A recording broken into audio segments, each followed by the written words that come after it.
Hi guys, we're having a heat wave here in the UK. I'm not sure what it's like where you are. We're not used to it. We completely go into some sort of panic every time the sun shines for longer than it should at this particular time of year. But we're drying out, all of us are drying out. So just a couple of things I want to talk about today about staying healthy and actually keeping fit. Dehydration. When you get older, our signals become weaker, the signals that tell us to drink more. And I'm not talking about G&Ts, although we all like a G&T, don't we? Especially by the pool. I've got my swim stuff on. I'm just about to go for a swim, actually.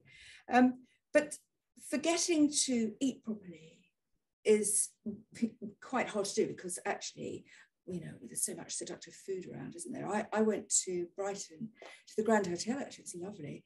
And the cakes were so delicious. I'll tell you a little trick. If you don't wear your glasses, right, the cakes look smaller. So I completely overindulged. It's a bit harder not to eat than it is actually to not drink.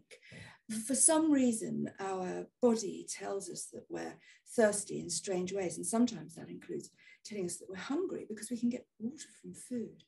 So I just wanted to say to everybody before they do any sort of exercise, and even just, you know, walking around in the sunshine or whatever, make sure you've got a flask with you, especially when you're a little bit older.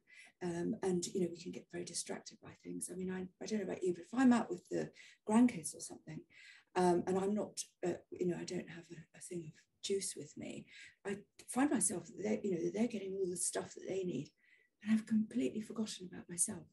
And that's how we can end up with infections and such like, you know, and it's very, very dangerous. So a little tip there. There's two tips there, actually. There's one tip about cakes looking small without the specs. I was thinking actually about specs of my need to wear them. And I have three different types, one for this sort of distance, one for kind of mid distance when I'm working out so that I can see the screen, and one for quite long distance. And I've quite often, I've got three on top of my head.